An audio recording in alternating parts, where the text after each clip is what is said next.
And I did want to just show the last thing. This will be relatively quick. The last thing that I wanted to show, and then we can have any kind of conversation that you want, or we can just end, is that really one of the key ingredients to the way that I make work is really about compositing and about alpha channels or key lines.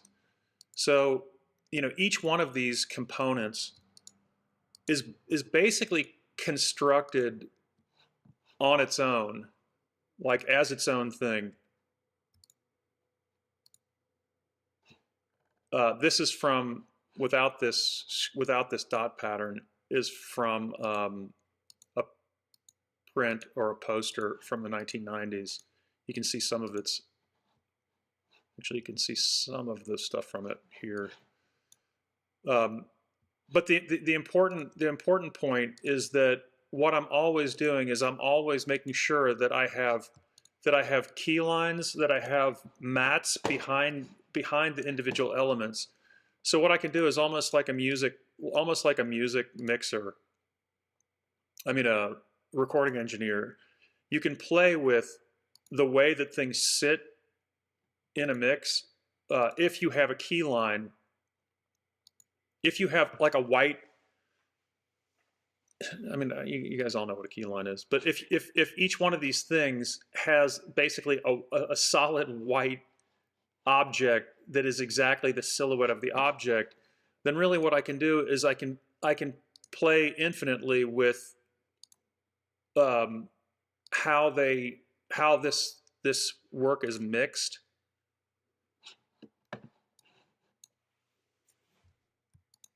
And then to summarize, really, ultimately, this is like a process. It's a process that you I think that I've discussed with many people about this kind of approach to work where logic and intuition they work together, but they work together in a phasic way where, like, when you're actually making the work, you're responding, you're merely responding in a really intuitive way to those things that are compelling, and then what you do is you go and you explore why it is that this was compelling to you. It was quick. Any you guys want to have a discussion about work or anything? I got a question. Um, how does this process work if you're doing it sort of in the middle of a piece? Because I feel like the way that you're talking about it right now, which is super helpful for like generating the next thing, is sort of like at the end, or when you have those component parts broken out.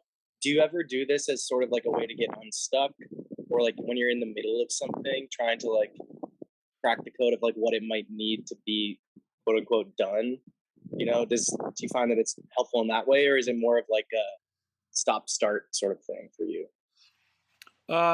If I'm being as honest as I possibly can about the whole thing, I think that phasic approach to work is in an ideal condition. Do you know what I mean? Like, in other words, there really are no rules to anything. So there have been moments where there have absolutely been moments where in the middle of something I'll stop and do exactly what you're talking about, like in the middle of, because I'm confused about what's happening.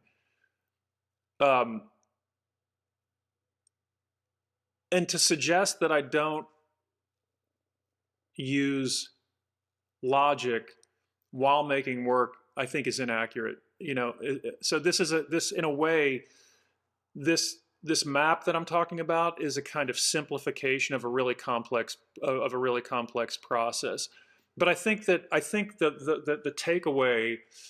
Your question, I think, raises a really interesting point, which is if we look at anything in the studio, I can tell when things. I believe that I can tell when things are done, or when they're functioning. If we, like in this Illustrator file, like when when the form itself when the form itself feels as if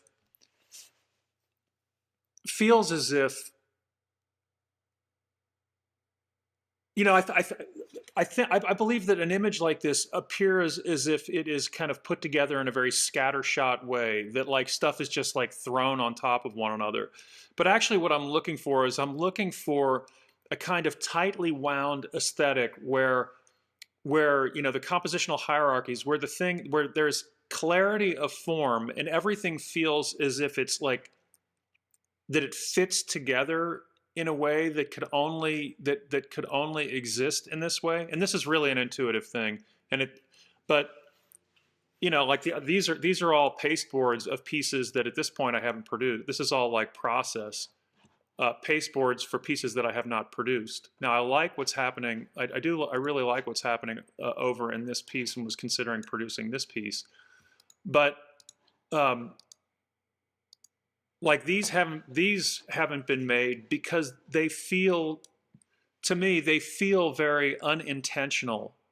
They feel unintentional. So I guess it's a long way of saying that I believe that the work is done, that artwork and design work make itself, the visual arts make themselves available to us through our eyes. And so therefore we know when they're done, when they work visually. When they work visually, you know? Does that? I don't know if that answers or not. No, no, that's helpful. I mean, that sort of looking and deciding is part of the intuitive side. But you know, like you say, to get there, you're gonna have had to analyze at least a little bit along the way. You know, it's not completely falling together just like by chance. No. You're saving that like larger rationalization thing sort of at the end. It seems like, which is I don't know, seems like the right spot for it. Yeah. I was gonna say, I think that also, and this is something that I feel like I learned when I lived with my buddy, but it feels important also to have multiple projects going at one time, to have multiple thought lines and what you're interested in, because I feel like for me at least it can be very like cyclical to like have this thought line that you're working on with this project and get tired of it or get spent on it or get burnt on it and have to move over to something else. And I guess that's the importance of a sketchbook as well, or having multiple large kind of long form projects. Because it's like, I think I have, like I did that Instagram thing a long time ago, and it was very much like I would like come back to it after a long time and just do a bunch or whatever. But it felt like it was only whenever I was interested in what that thought line was that I was revisiting that. Yeah, the scale seems really important for me, at least. Like having something that is sort of long term and things that are fast. Yeah, that's a really interesting thought, you know, Chris, about like feeling burnt on something. And you know, I've had over my career, I've had some projects that are super long duration and some that are short. I don't I don't think that I ever, and I'm not saying I'm doing it right and that what you're talking about is invalid. I think that like on the shorter duration projects, like the idea of like feeling burnt out on or feeling frustrated, I think, you know, as I think that in some way, like that in a weird way that doesn't make sense to me, and I'm going to try to explain why or how. On the longer term projects, without a doubt, and the bigger issue about that you're talking about, I think, about having a network, what's referred to as a network of enterprises, like having a network of different projects that are going on in your studio.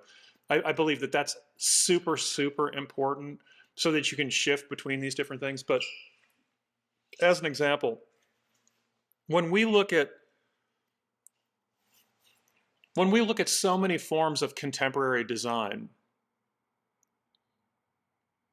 graphic design in particular, I'm shocked.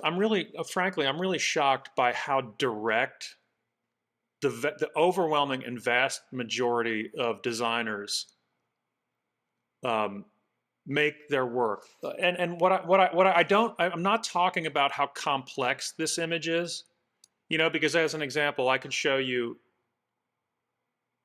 other pieces in my body of work that are like single images that are really compositionally very simple. But the thing that I'm really trying to establish is that most designers, it's almost like there's a kind of laziness to what they're doing. Like if we look at this type, as an example, this type here, this typography is I've been doing this for a long time. That typography is not easy to create.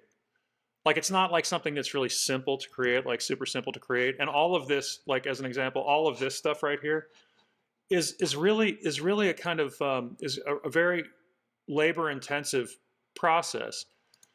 And so what I see over and over is I see people like take almost take like the first drawing out of their sketchbook, and they take some default typeface, and they expect that that's going to kind of carry a kind of visual impact. And so I think the thing that you're bringing up is like, if there's so much labor involved in creating something like this, how do you sustain that over time? Like, how do you not get burnt out on it? And I like this is a drawing as an example. This thing here is a drawing. This kind of Picasso-esque upside down horse head is a drawing. This drawing has. I think the big thing, you and I, Chris, have talked about this before, which is that I think that you have to work. You have to work off hours, and what I mean is. You have to develop a studio. You have to develop a studio practice that has literal tools where you can work in a kind of unrestrained, like a way that doesn't have deadlines. So if we see this, right? If we see this sketchbook, this is like when I'm not making these for any reason, or the iPad with an Apple Pencil is a fucking killer tool, because like Ed could be just like chilling there, with his family and his partner and doing his thing. And people can be like having some shrimps, some tiger shrimp with bacon, doing your thing. And you could just be like letting your mind kind of like flow and not. And so much of this is really non-pressurized. It's just it's not created under a kind of pressure. And so therefore this burnout that and I know I've taken your point in a completely different direction than I think that you meant. But I think that the burnout doesn't happen because what I'm doing is like I'm fucking chilling when I'm making the stuff, I'm just like, okay. Well, I guess what I'm saying is like, I mean, what you're talking about feels like the culmination of what I'm talking about, which is like an extended version that you have all these things that you've been working on for a very long time that you're kind of meshing together. I'm kind of thinking like, you've definitely got stuff that you hate in your studio. You've definitely got stuff that you like, and that's what I mean is like, maybe that's what I mean by like burnt out on, is like you make something or you have a thought line and you're just like, fuck this, like I don't want to touch it anymore. But I'm saying if you let that sit for who knows how long, like you're gonna want to pick something back up again, or you're gonna want to do things. And I feel like every time I'm in your studio or whatever, I knew he was like gonna grab like every time I'm in your studio, you've got like multiple things going on, like even whether, and I know you're trying to diversify this all the time, but like having a 3D printed object going in the background while you're doing like but that to me would be like a separate thought line. That's right. Than whatever else you're working on. So I don't know, I maybe it's just a translation of words we're talking about, but it seems very similar. Yeah, no, I agree. I mean, that's what I'm saying. I think I'm taking what you're saying and driving it into a direction that is maybe the opposite of what you meant. But like, it's funny that Ed said he knew what I was going to pick up. I was screen printing and overlapping with one of Ed's screen printing projects and Chris's, so they were both down in the studio. And this piece, so this piece was last month as well. And something about the tonalities and the color. You talk about stuff that, I mean, I shouldn't say this, but I hate this piece, and I think that it's important to be able to like stretch enough actually, who was I just talking to? Oh, I was talking to Keone about this, which is like to really be able to try and push to be able to push your aesthetic into areas and to be able to challenge the things that you think are working enough to be able to make work that you're not comfortable with. Like if I come back to this 6 months from now, I may very well be like, no, no, I dig it. But Ed was there, and actually Chris were there. It was like 7 in the morning or something, 9 in the morning. I don't know what it was, but very early in the morning. And again, I had kind of snuck onto the screen press, and I was just like, ugh. They're like, "What's wrong?" I'm like, "Fuck this," you know. So yeah, Chris, your point, like usually the 3D printer is like popping in the background, and I think it's really important, you know, over time to try to develop all of these different things that are happening. So if you reach a dead end, with one venue, you flow into another. And I guess I also thought of this a lot because, again, that buddy that does these woodcuts that are like 3 years long or whatever. They're fucking like they're absurd. But it's like a weird. I don't know. I feel like the length. I feel like having multiple lengths of projects is something that I've thought a lot about, and I think it's really important. Like Yeah. the idea of like those stupid things where someone takes a picture of themselves every day for like 1,000 years or whatever. Like I think that's really like can be. I mean, that's a cheap version of it, but that can be a really interesting area to work in whenever you have something that you can like doodle on. Like I have a 8 foot by 8 foot art board open on my in Illustrator that I'm just like slowly filling with um, just whatever I'm thinking about or whatever pattern I'm thinking about. And by the end of it, I mean, it's going to take years to fill up, and I don't even know if I'll be able to open the file by the end of it. But I think that that's a really interesting like opening for like work processes and things like that. Yeah, and you pointed out like so this is a piece that was on the 3D printer, just like the robots making work while doing other stuff, and you can see here that I fucked up the filament component of the thing, right? And that doesn't matter at all. Darlene came in. Somebody else may have mentioned this as well, which is to reprint the top portion of the head, right? And she's like, "Why don't you, you know?" So this is supposed to potentially be in resin, but she said, "Why don't you print the top part that's missing, and then we'll cast it in like high polish aluminum. So you know you've got like a high polish aluminum top on. So anytime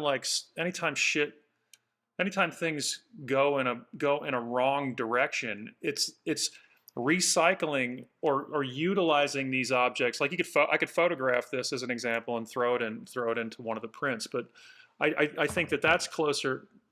Obviously, that's closer to I think what Chris what you're talking about, which is to have these pieces that don't necessarily they don't have to be perfect in their articulation if you can use them in a way.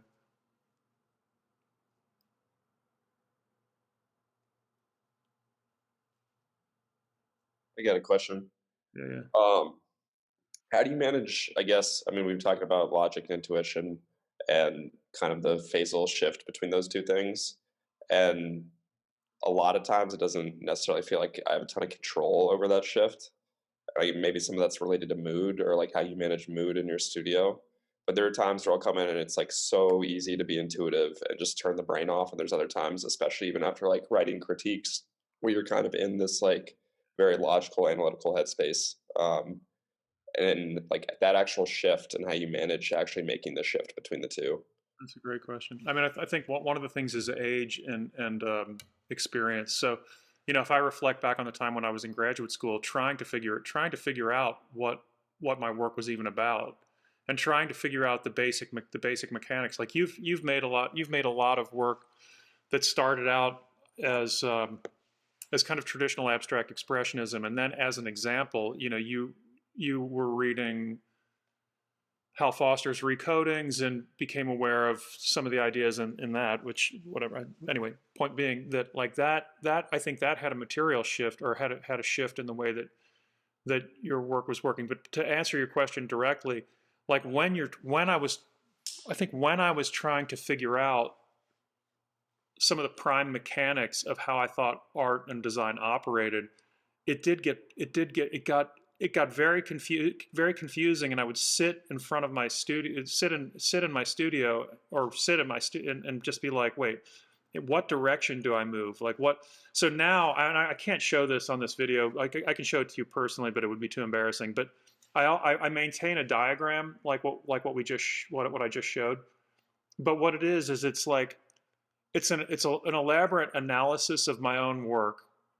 It's an analysis similar to what we just showed of what I think the problems with my work are, and what I need to address, and then what the different bodies of work that I'm working on.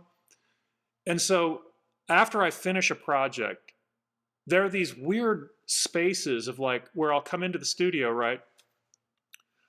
And I won't know, I'll be like, oh, like something as simple as, should I make a YouTube video, or do I need to be making a painting? Should I be working on a print or a graphic, or should I be writing something? That's on the simplest level, and that's super confusing. And then the question comes up about like, what should the work be about?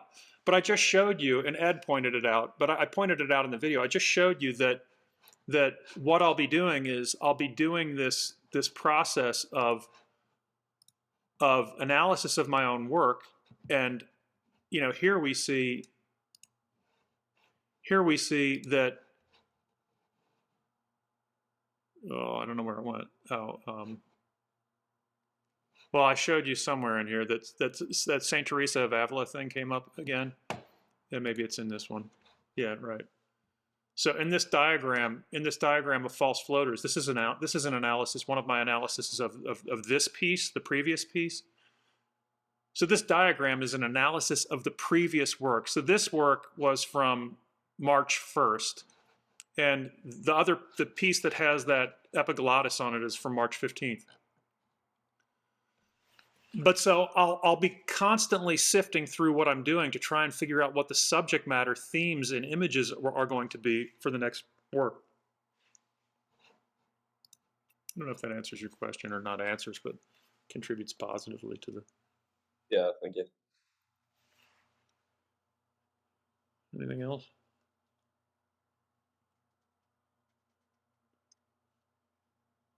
All right. Well, again, I know it's for the conversations that we're having around the studio, I don't think any of the ideas that I'm talking about are brand new. I'm trying to think about ways to communicate them and show examples of them. I think to have something concrete, like talk about, again, I mean, I know I said this to you before, but like thinking about how I think like thought processes work when it comes to creating, I feel like is one of the most helpful things to like a studio practice in general, is like how to keep just like a sort of constants of flow, because I feel like that's the problem, is that people hit these ebbs and flows, and when they hit a low they stop making work, or they whatever, and I feel like these conversations are super helpful to stay engaged. Dude, the flow, I talk about this all the time, but I saw, like, when I was in undergraduate school, I saw this documentary of Pablo Picasso eating lunch, and he was making ceramics and shit, and like it was in Spain, I guess, or France. It's this beautiful environment, and he has fish for lunch, and so it was like a whole fish. So he ate the fish, and then there's the skeleton of the fish. And so he just takes the fish. He had been working on ceramics, and he took his napkin, and he literally took the skeleton of the fish, pressed it into the clay, and pulled it out of the clay, and then just kept working. And I thought there is the absolute synthesis of absolute ease, right? Ease, and the fact that there is this kind of complete synthesis of life and art. And so that's where, like, in terms of the tools that you're using, like the idea of, the idea of using things like the iPad Pro or any form of sketchbook, so these things, like these things, like this stuff, this is just Adobe Illustrator on the iPad, and like this is all just drawing, just like sort of mindless drawing. and mindless isn't the right word, but that's those strategies are, I think, what maintain flow. So like last night, Harris and I were watching the U.S. men's national team play Mexico. The soccer team, World Cup qualifying team. And actually, I wasn't drawing or anything during that, but that's a perfect example of like when I would be just like I'd be watching the game, and or when we go to our cottage, it's like we set up a workstation like what you've seen over here with like wash and shit, and it's like I try to just, and I just make sure that I'm not holding myself to a kind of standard. Do you know what I mean? Like I'm not like, no, that's not good enough, or this needs to be like that. I'm not doing any of that. I'm trying to make sure that it's all completely value neutral. It's just drawing, or just, and then when something like this happens, it's on, Brian Eno, it's honor thy mistake as a hidden intention. So this becomes a hidden intention.